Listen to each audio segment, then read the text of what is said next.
दुख में सुमिरन सब करें, सुख में करे न कोई। सुख में सुमिरन जो करे, तो दुख काहे को होए। नमस्कार प्रिय दर्शकों, स्वागत है आप सभी का हमारे चैनल की एक नए वीडियो में। बंधुओं, जैसा हमने आज शुरुआत में कहा कि सुख में कोई सुमिरन नहीं करता, सुख में प्रभु की याद किसी को नहीं आती। जब हमारी गाड़ी सही पटरी पे चल रही होती है तो हमें ना प्रभु की याद आती है, ना कोई पूजा हम समय पे करते हैं, ना प्रभु को कोई प्रसाद भोग समय पे लगाते हैं। पर जब दुख होता है तो हम तरह तरह के प्रयोग, साधना, उपाय, टोटके करते रहते हैं। जैसे उदाहरण के तौर पे जब लक्ष्मी का अभाव होता है तो हम लक्ष्मी प्रयोग, लक्ष्मी साधना, लक्ष्मी प्राप्ति के टोटके करते हैं। रोग आता है तो रोग मुक्ति प्रयोग, रोग से बचाव के उपाय, रोग से बचाव के टोटके करते हैं। परंतु अगर हम समय से पूर्व या अपने अच्छे दिनों में इनके उपाय कर लें तो बुरा समय आए ना। पर अच्छे समय में लोग के पास टाइम ही नहीं होता, ना पूजा करने का, ना पाठ करने का, ना हरि स्मरण करने का, ना सुमिरन करने का।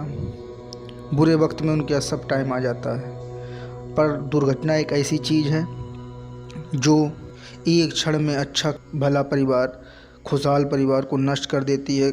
अच्छा भला परिवार काल के गाल में समा जाता है। जब हमारे पास लक्ष्मी की कमी होती है तो लक्ष्मी प्रयोग करते हैं, तो लक्ष्मी प्रयोग हमें धीरे धीरे अपने पुनः स्थिति में पहुंचा देते हैं। रोग मुक्ति प्रयोग करते हैं तो रोग धीरे धीरे ख़त्म हो जाता और हम पुनः स्वस्थ हो जाते हैं। परंतु दुर्घटना से बचाव ही भला है। अर्थात हमें दुर्घटना के बाद अगर कोई प्रयोग करते हैं तो वो प्रयोग चाह कर भी हमको हमारी पुनः स्थिति में नहीं पहुंचा सकता। इसलिए दुर्घटना होने से पहले ही हमें एक ऐसा उपाय करना चाहिए जिसके कारण हमारी दुर्घटना का इम्पैक्ट कम हो, जिससे हमारी दुर्घटनाएं कम हो, दुर्घटना में होने वाला नुकसान कम हो। तो आज बंधुओं हम इसी पे चर्चा करेंगे और आपको एक ऐसा प्रयोग बताएंगे जो आप करें तो दुर्घटना का इम्पैक्ट बहुत कम होगा और दुर्घटना में कम से कम नुकसान होगा या दुर्घटना होंगी ही नहीं। बंधुओं, प्रयोग ही बताता हूँ, डायरेक्ट मैं आपका समय ज़्यादा नष्ट नहीं करता हूँ। परंतु बंधुओं, उससे पूर्व मैं जो हमेशा कहता हूँ वही आपसे अपील करता हूँ कि वीडियो को अधिक से अधिक लाइक और शेयर करें। चैनल को अभी तक सब्सक्राइब नहीं किया है तो सब्सक्राइब करके बेल आइकन को अवश्य दबाएँ। बंधुओं, गुरु पुष्प योग में शुभ मुहूर्त में निकाली गई अपमार्गा, जिसे कहीं कहीं पे लटजीरा तथा कहीं कहीं पे अंधझाड़ा नामक पौधा भी कहा जाता है, इसकी एक जड़ लें।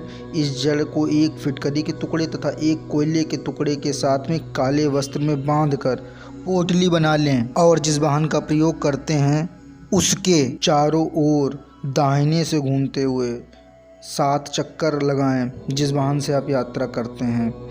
यह प्रयोग एक तरीके का उसारा है जो कि हम वाहन का करते हैं।